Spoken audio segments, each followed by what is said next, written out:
Hey everyone, so in this video, I'm going to be talking about WWE and cheap pops and why pretty much I'm going to explain. Well, I'm going to basically ask the question because I'm just confused as to why people keep falling for these cheap pops in WWE, why people keep acting like these cheap pops matter as if they go anywhere, as if they mean anything. I'm just confused. I really don't understand any of this. I feel like we go through this every single time, every single year, and for some reason, people still keep falling for cheap pops in this company. And then next thing you know, like 2 weeks, a month later, a couple months later, a year later, people are like, "Oh my gosh, I can't believe that flopped. I can't believe Triple H flopped it."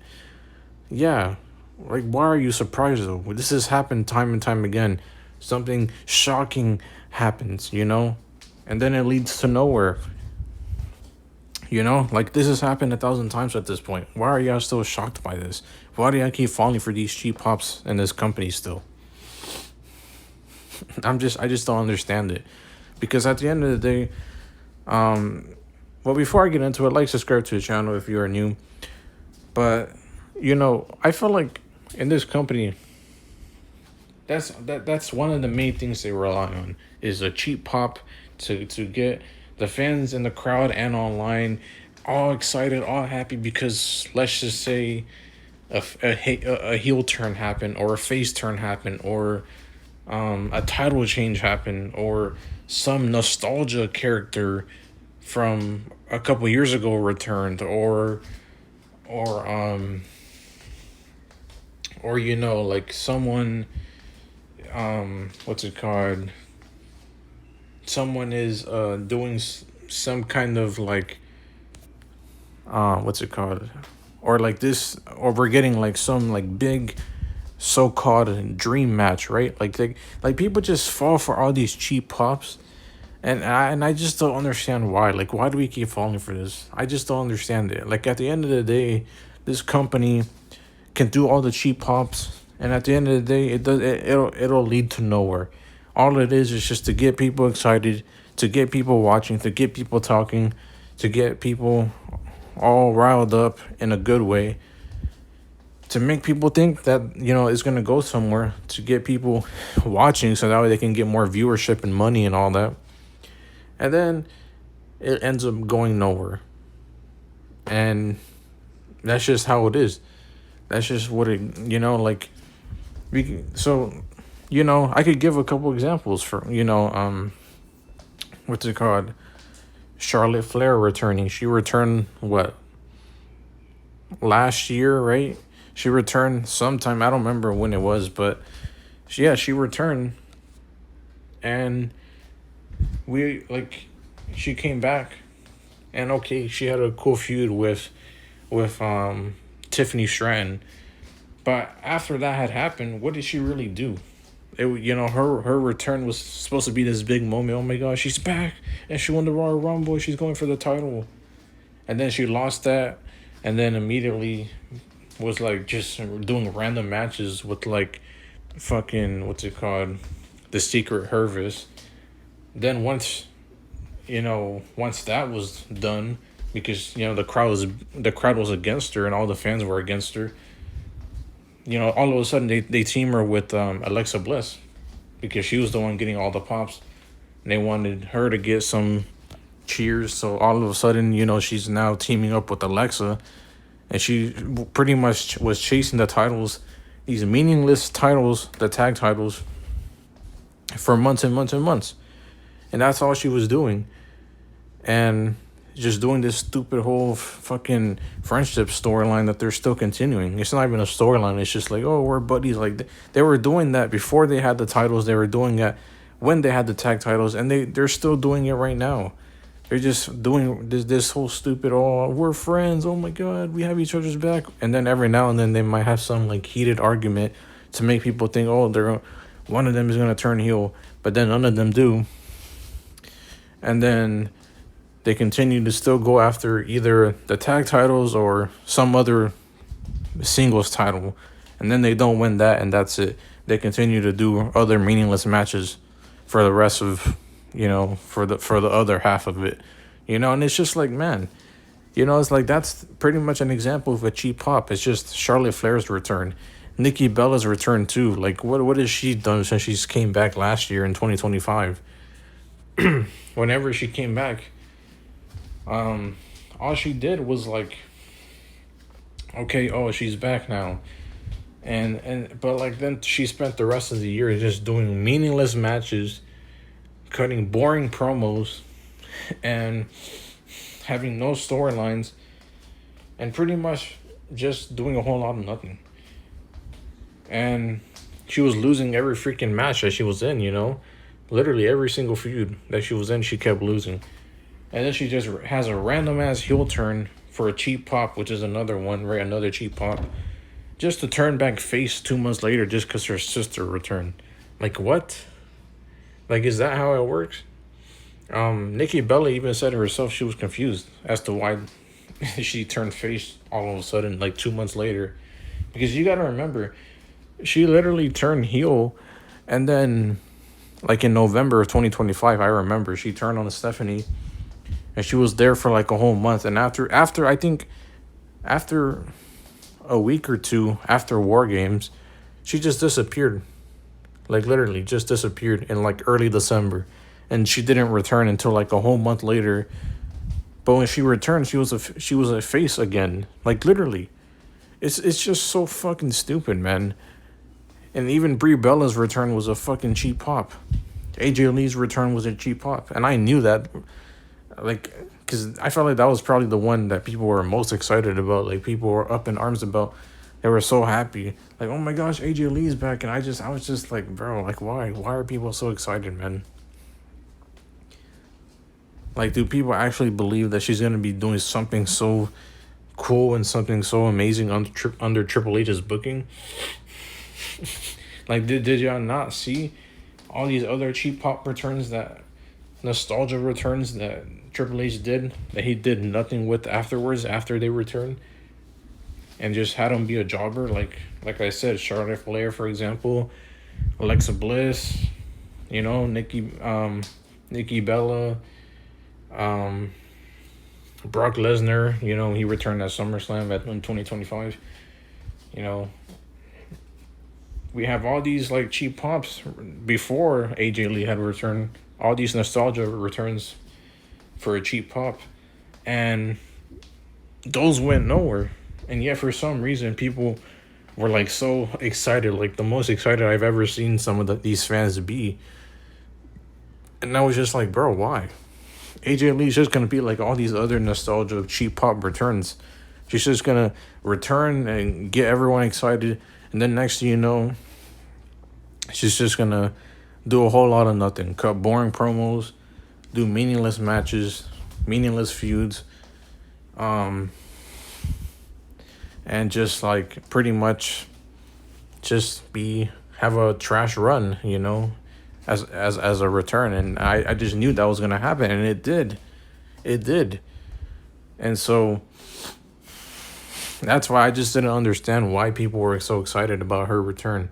Like, I did not understand it. Brie Bella, like I said, she returns at the fucking Royal Rumble, and I knew that was gonna be a cheap pop too. Like, come on, bro. Like, literally, like, if her sister returns and is a jobber and is doing a whole bunch of meaningless shit, then what makes you think Brie Bella is gonna do anything special either? Like, she hasn't done shit since she's come back other than a couple meaningless matches, and then what? She won the tag titles with not even her sister, because I understand her sister Nikki Bella was injured, but she wins it with Paige, which was also another cheap pop return.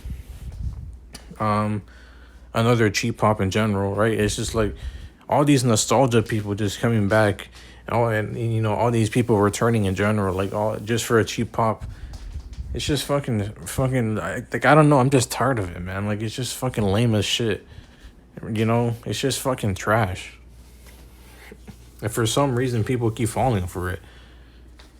Brie Bella, like, she wins the titles with Paige, and that fucking title run was trash. It was fucking, like, what did it accomplish?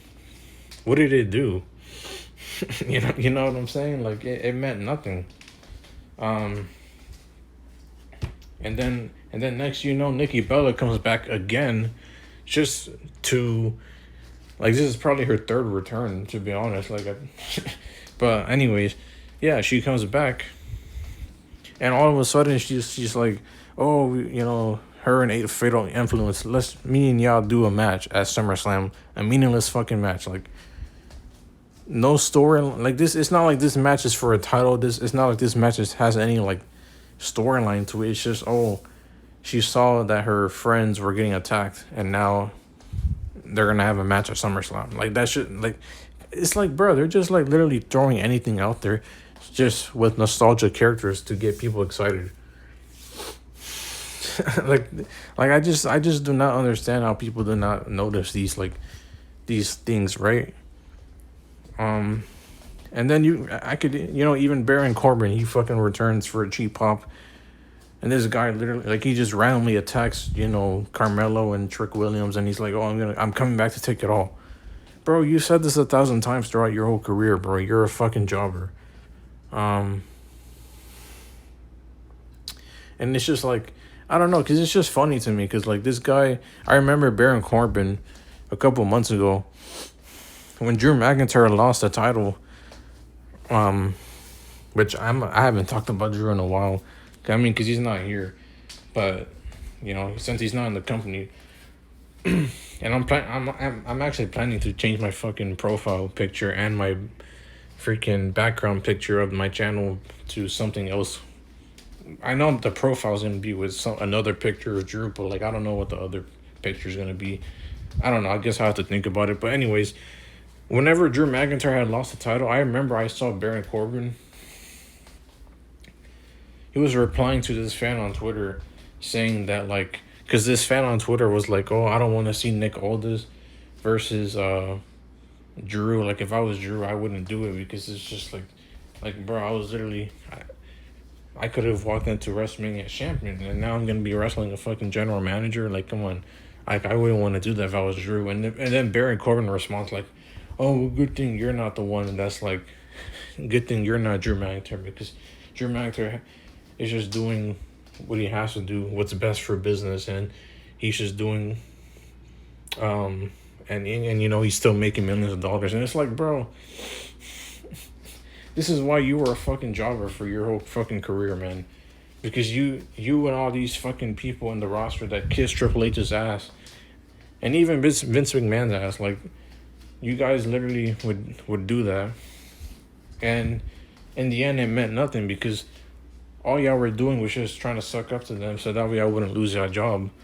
And then in the end, y'all still ended up being a jobber anyways and y'all got released. So what the fuck does it matter? You know? It's like this guy, like he was literally just like defending this booking of Drew McIntyre, like saying, oh yeah, if it doesn't matter if Drew McIntyre has to fight Nick Aldis, you know, like he's still making millions of dollars, and you know this is just best for business or some shit like that. You know, he's just doing what's you know, for what's business. And at the end of the day, it's like, yeah, he's making millions of dollars, and but it's not best for business for him to fight a fucking general manager compared to him at least being able to walk into WrestleMania as a champion. You know what I'm saying? Like, come on, bro. It just makes no fucking sense, bro. And now he's back, and what? Just for him to randomly attack Carmelo and Trick. Carmelo gets written off again. Isn't even at SummerSlam. Isn't even on SmackDown. And then this fucking Baron Corbin just gets to walk in, get a title shot after attacking people, right? Like, I thought you would get suspended or get some type of repercussions. But no, he just gets a fucking title shot. And that's it. Like, and the thing is that, like, does it fucking matter? Like, this guy is over here saying he's going to take it all. He's coming back to take it all, which we've heard that 1,000 times from wrestlers who have returned, or from wrestlers in general. Like, oh, I'm going to take it all. Like, bro, you're not going to do shit. Under Triple H's booking, you're not doing anything, bro. You're just going to be a jobber. Like, why are you lying to yourself? If you're going for, especially if you're going for a mid-card title, and you're saying, "Oh, I'm here to take it all." You're not doing shit. So yeah, even Baron Corbin's return is just a cheap pop. He's gonna have a fucking meaningless match for the U.S. title that means absolutely nothing now. And, like he's gonna have another fucking meaningless match with him. Well, he's gonna have a meaningless match with Strick. But it's basically what I meant was another meaningless U.S. title match. Like it's like none of these titles mean anything. Um, and that's another thing I want to talk about. It's the cheap pop um, title switches, right? Like people for some reason they get so excited, they get so happy, thinking that like, oh man, like this title reign is gonna be awesome. This title reign is gonna be good, because it's my favorite wrestler and I'm so excited. And it's like, I understand if you like them as a wrestler, um, but there's no fucking way you can actually get excited to the point where you're like, wow, I just can't believe they won the title, and now, I'm just hoping that their title run is good. Like that's not gonna happen, bro. You should know that by now under Triple H's booking. What title run is being booked good right now under Triple H? What title run has been booked good in general under Triple H for like ever since Roman lost the title 2 years ago? You tell me. I mean, even his title run got boring for like the last, year and a half that Roman Reigns was champion, right? Like, even his title reign got boring after a while. Like, it's just like, to me, like, Triple H just does not know how to book good title reigns. Every single title reign that he does is just fucking trash. Like, I understand being excited and happy because one of your favorite wrestlers won the title, but you cannot really. I just don't understand actually sitting here though and actually thinking that it means anything, or actually acting like it's gonna be booked good. Like, I just don't get that. These title changes, I just want you to know that they're just for cheap pops. They're not actually here because Triple H is gonna book some good title reign. Like, that's not gonna happen. He's not even gonna book a decent title reign. It's just all gonna be garbage, and people will cut it some slack if you're wrestling consistently. You're a fighting champion. Which I'm fucking tired of that. I'm just going on a whole rant because honestly, I haven't made a video in a while, especially WWE, and I'm just having to get all this out because, man, it's just so fucking annoying. Like, just the state of the product.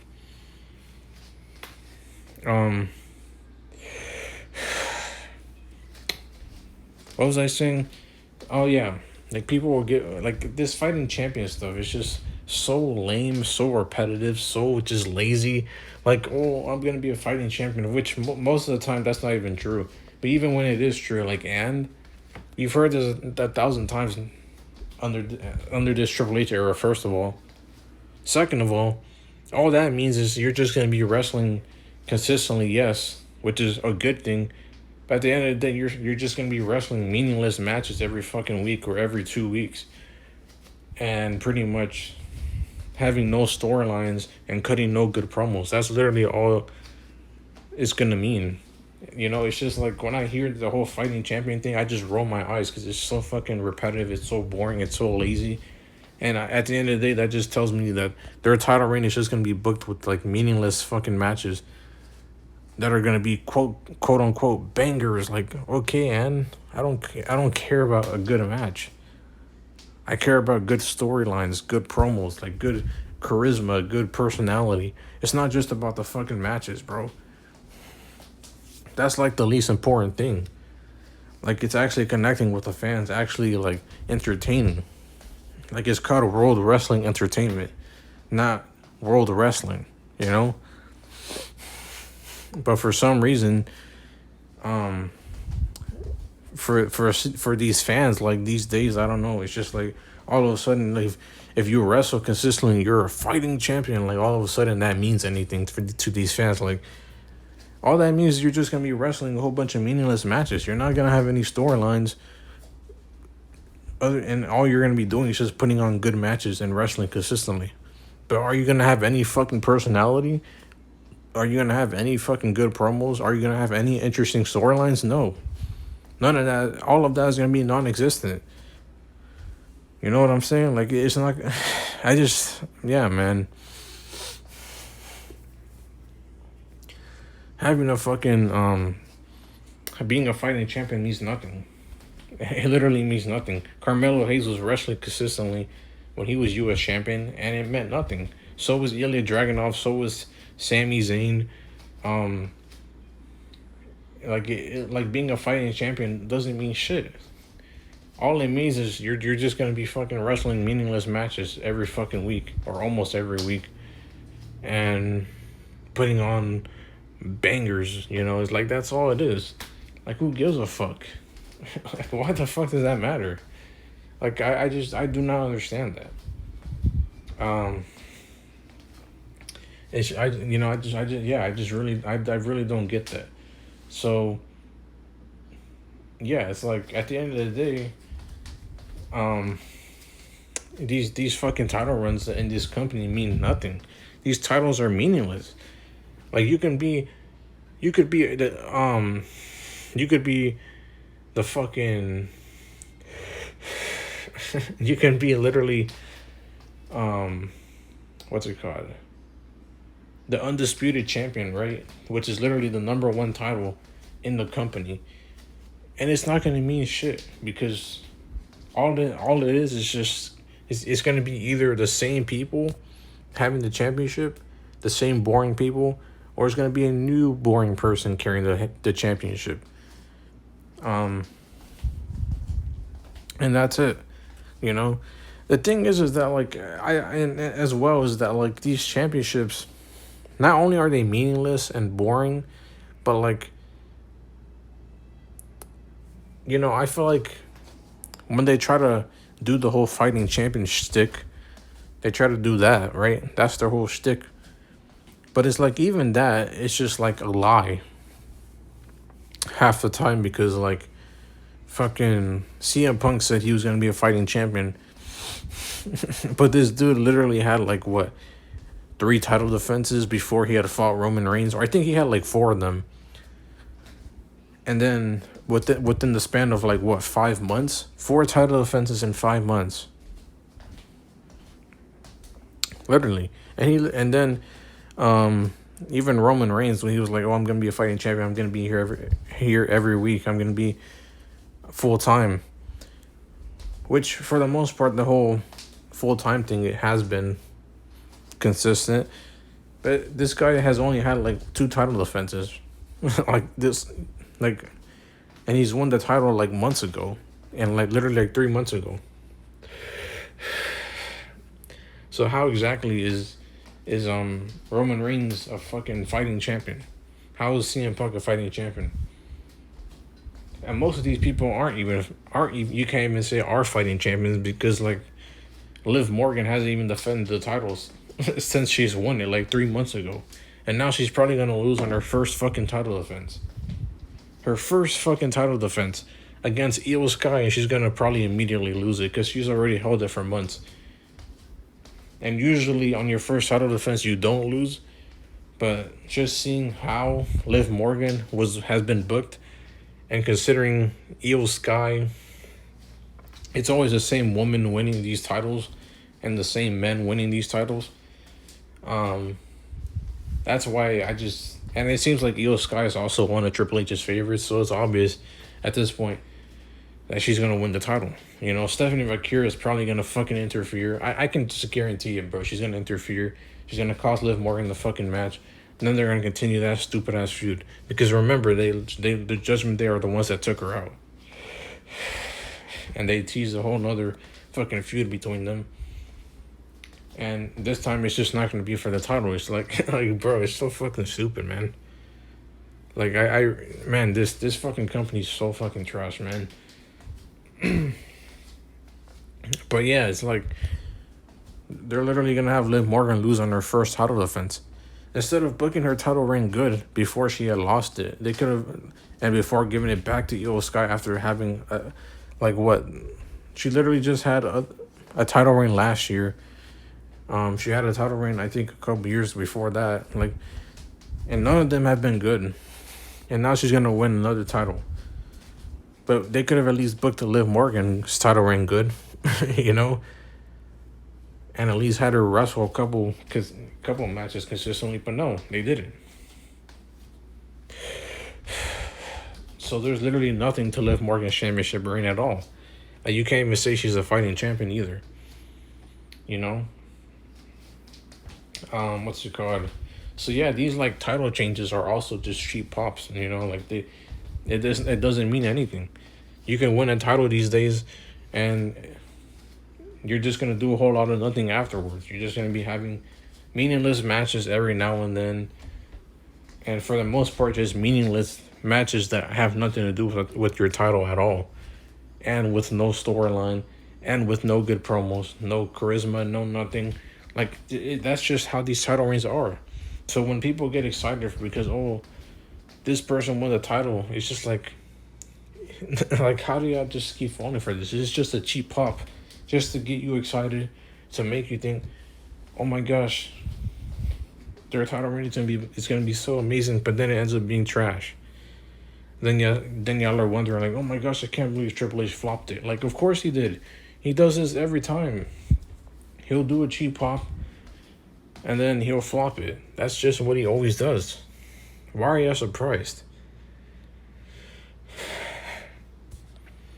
And then even outside the titles, because like, yeah, like I said, the titles are just for cheap pops too, along with the whole nostalgia returns and all these returns in general that are also cheap pops. But even other cheap pops like face turns and heel turns, like, people get excited over that too. They're like, oh my gosh, I can't believe it. Natalia turned heel, Maxine Dupree turned heel. I'm just like, okay, and why does it matter? Why the fuck does it matter? Like, does like, or like, oh, Seth Rollins is a face again. He's a face. Or Lyra turned heel. It's just like, man, who cares? Why does any of this matter? Solo turns face. Like, that's all Triple H does. It's just these random ass face turns, heel turns for a cheap pop to get people excited, all riled up, and then it ends up going nowhere.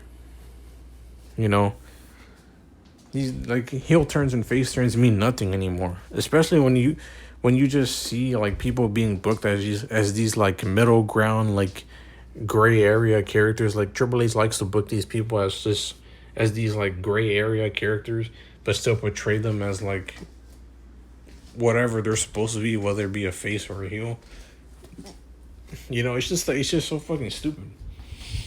Like, that's not how it works. You can't book someone as a face or a heel and then have them be like acting like an asshole half the time, or most of the time. Because at that point, you're just an anti-hero or a tweener, and that's how he books most of the people in wrestling. It's just like, it's like he thinks he's being like creative and like by making all these characters all confusing and convoluted and complicated, but in reality, it's not creative at all. You're just being fucking stupid. You're booking everyone, and you're basically booking most of these wrestlers as like some gray area tweener. Like, that's basically what he's doing. But in his mind, he probably thinks, oh man, I'm being so creative right now. I'm being so creative. Like, that's what he thinks. Did you like my booking now? Like, that's, like, Triple H, he really believes that he's being creative by making everyone these like gray area anti-heroes. Or at least unintentionally, because like but like, it's just like, bro, you cannot portray someone as a face or a heel but still have them be like flip-flopping between the two, right? You just can't do that, man, because at that point, when they do turn face or heel, it's not going to feel any different between what they already were. They're still going to act mostly the same way, or like at least halfly the same way. It's not going to really feel that much different.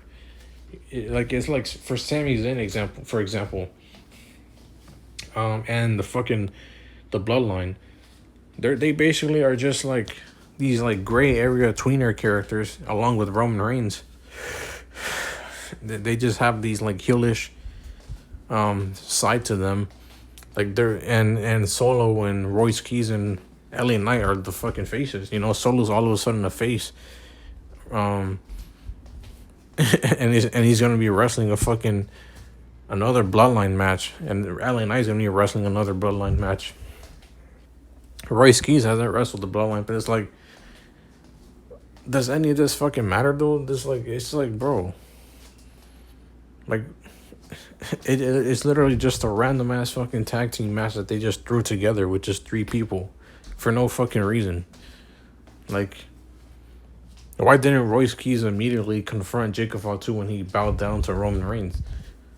You know, and why is like, and if you're gonna portray, I mean, the bloodline as these like, as the heels in this, in between all of this, then why are you still having them shaking hands with the fans? Like, why? Why are you booking everyone in this fucking gray area anti-hero type character? You're just confusing the fans. You're making the fans argue, and you're just being repetitive by doing that. It's just fucking lame.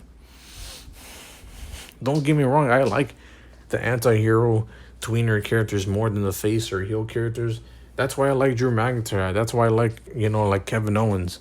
And I liked Seth Rollins last year when he was like that kind of character. But on almost every single character is like that, but they're still supposed to be like overall a face or overall a heel. It's just fucking annoying because you're pretty much not portraying them as if they were still a face or a heel. You're pretty much portraying them as a gray area tweener. That's what you're doing.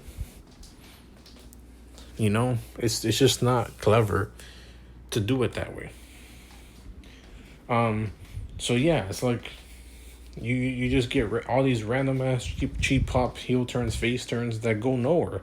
The New Day turn heel. What did that mean? It literally meant nothing because at the end of the day,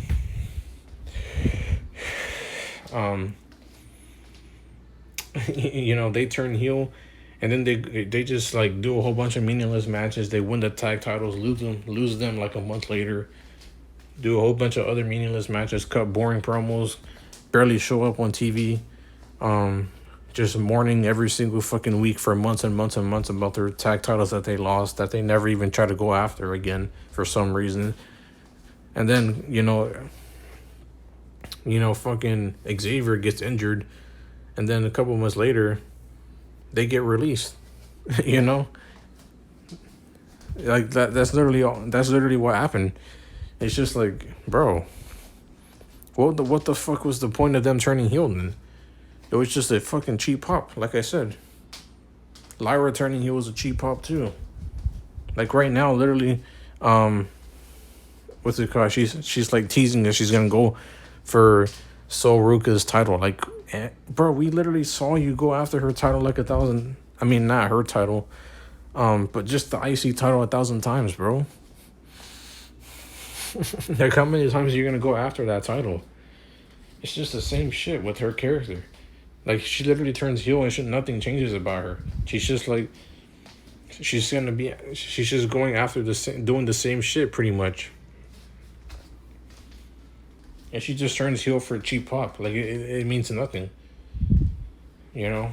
Like, it's not like there was like some deep layered storyline for why she betrayed her. It's not like it's anything creative as far as like having some tag team betray the other. It's not like that's anything creative either.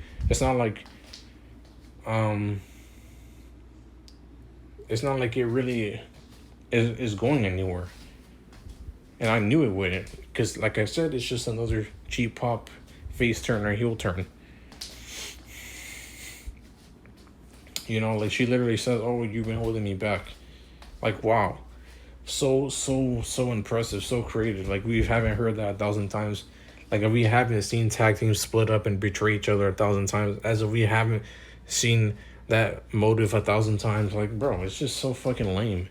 It's literally just a cheap pop, just some fucking dumbass shit.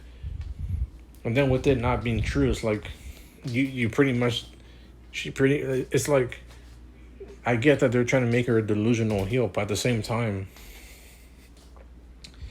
it's like you couldn't have thought of anything more creative as a motive other than that. Like Lyra has literally been a jobber for even before she was with Bailey.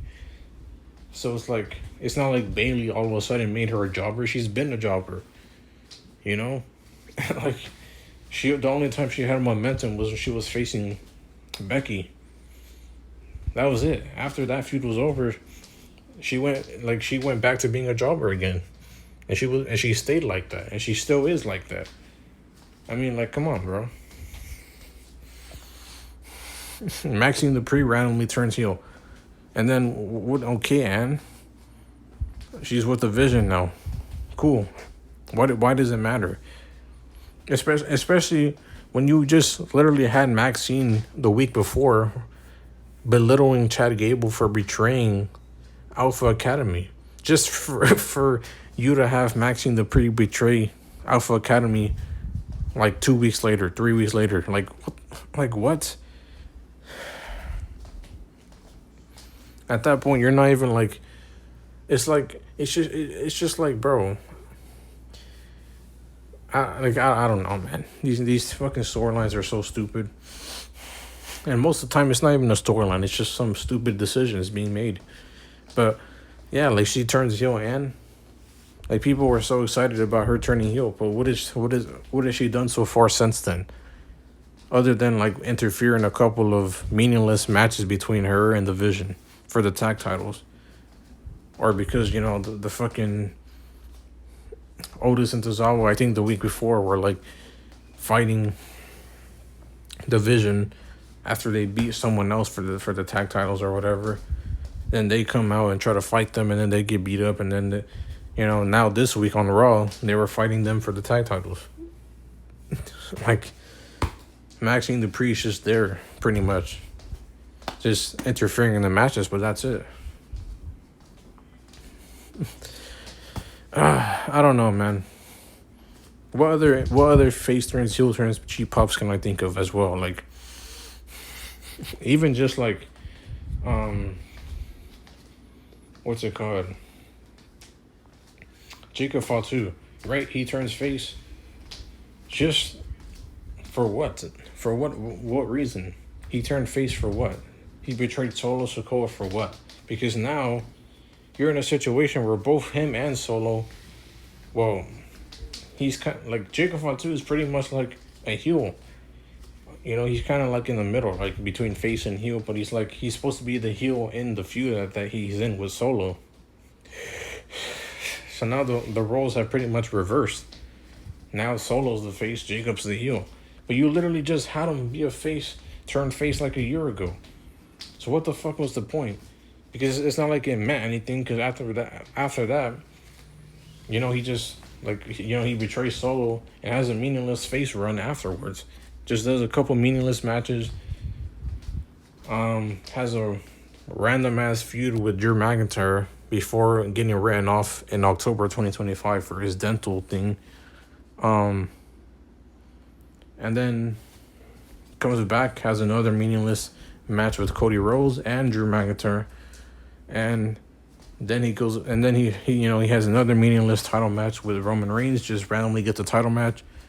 And yeah, it's just like this dude has been having meaningless feuds ever since he's turned face. And now he's pretty much like a heel, not completely, but like he's pretty much a heel in the sense that he's a heel in this feud with Solo and Royce Keys, LA Knight. So yeah, it's just like his face run has meant nothing. He's just been a jobber since he's come to the company, just in general, if we're being honest. They sign all these new people to this company just to do nothing with them. And that's another thing. That's another cheap pop I want to talk about. Which is like, people coming from NXT and people get all excited like, oh my gosh, this person from NXT came to the main roster. And I'm like, bro, why does that mean anything? And like all the people that have come to the main roster for the past 3 years under Triple H, have done nothing. They said they haven't been cutting any good promos, and if they have, it's not consistently. It's been very rare. They're not cutting good promos. They have no good storylines. They're not interesting. They're doing a whole bunch of meaningless matches. You know, like Jordynne Grace, Tiffany Stratton. Where the fuck is Jordynne Grace? You know, she's literally been ran off of TV for months after literally just coming to the main roster. Like, bro, are you fucking kidding me? Blake Monroe was doing meaningless backstage segments for months, and now she's come to the main roster to do all these like randomly attack people for no fucking reason and then start a feud with them. Like, this is what I mean, bro. So yeah, that's all I have to say about that. This whole fucking company is just full of cheap pops and people fall for it. I just don't understand why. That's all I have to say. And I just seen as well that Triple H just said, oh, the fans need to start, like, why are the fans blaming the I think he said something about the fans blaming the fucking talent, or something about like they need to put the talent. They should put more passion for the talent than blaming the writers. Like, bro, we're blaming the writers because you're the ones fucking writing the show. You fucking retard. Like this guy, like, man, this guy's a retard. He is literally like a retard because, like, bro, you're the one writing the shows. Of course, we're gonna blame you. We're not gonna put passion into the talent if you're not writing them correctly. You're not putting any good booking for them. Now, if he meant that we're blaming the talent, even that is like, bro, even like fans shouldn't be doing that. But at the same time, if you were to be booking them good, no fans would be complaining about these wrestlers to begin with being bad. But you're not booking them good. So that's all I have to say about that.